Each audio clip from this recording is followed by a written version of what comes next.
All right, guys. So we first need to import the data. Okay. So the author provided this code here. Um, so all right. So let's copy this code to import the data, and then let's go to our studio and let's create a folder, and that will be module 11 and chapter 4. All right. So let's refresh to sort it. And here we're going to create a new app, and that will be code along 11. And then let's put it in the correct folder, module 11, open, create. There you go. So is it number 11? Yeah. So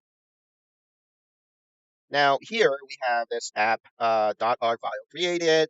Again, um, we're gonna create um, what's the section name? 4.2. So app 4.2. All right. So let's select all, delete. Um, Oh, no, no, hold on. So 4.2 is not, we're not creating a Shiny app yet. So this is a code to import the data. Okay. So my apologies. So let's delete this file. So instead of Shiny app file, we're gonna select our script. And so this is sort of like um, our code in our markdown file.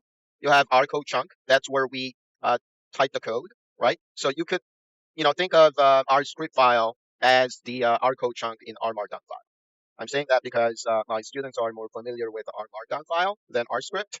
All right, so here, because we're typing the code like in our code chunk in our markdown file. So if you're typing label, right, then you need to start with a hashtag. So here, let's say chapter 4 case study, right, and 4.2. So we copy the code, right? So this is the code to import the data. So direct dot create. So let's execute this code here.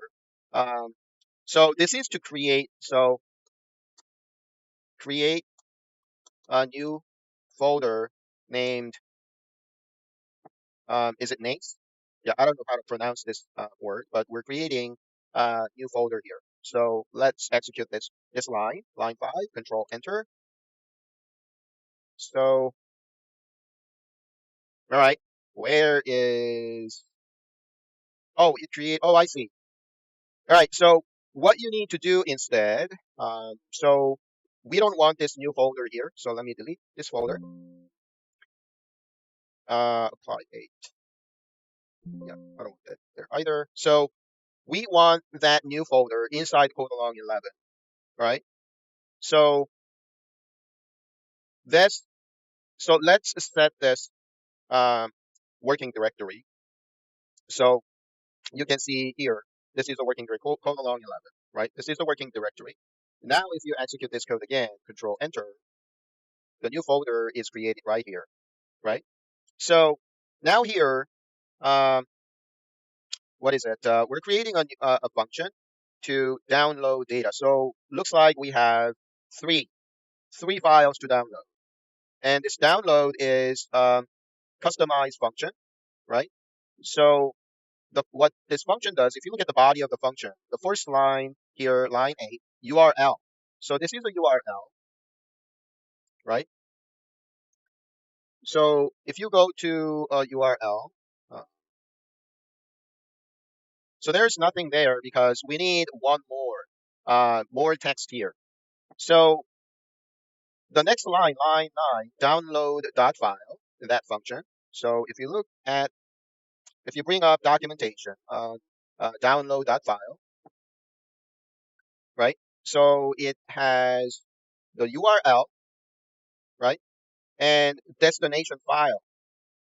So the URL is a character string naming the URL of a resource to be downloaded, and destination file, a character string with the file path where the downloaded file is to be saved, right?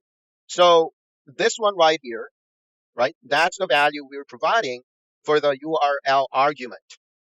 And this is the value we're providing for the destination file argument, right?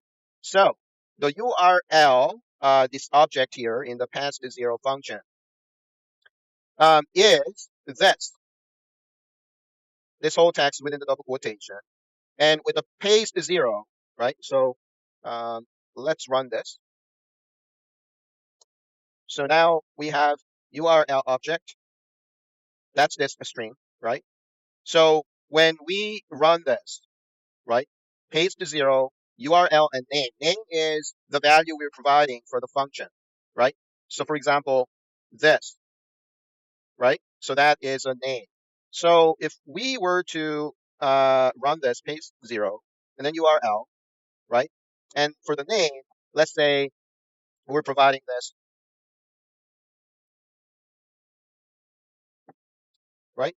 Then we would have this string URL plus population.tsv, the name portion of the URL, right? So in other words, this, right, if we add that to this string, then it's the complete URL now, and that's where this population data set lives on, right? The same with this products.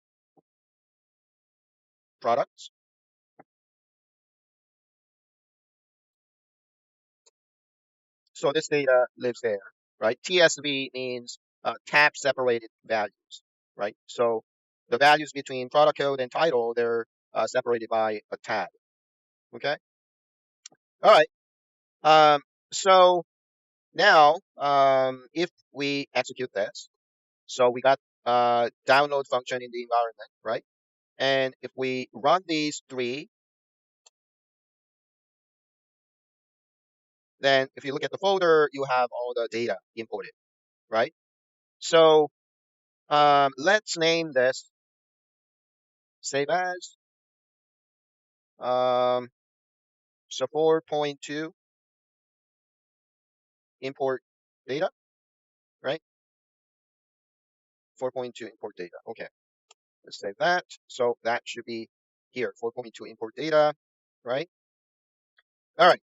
So we are good with 4.2, and I'll see you in the next video for 4.3 data exploration.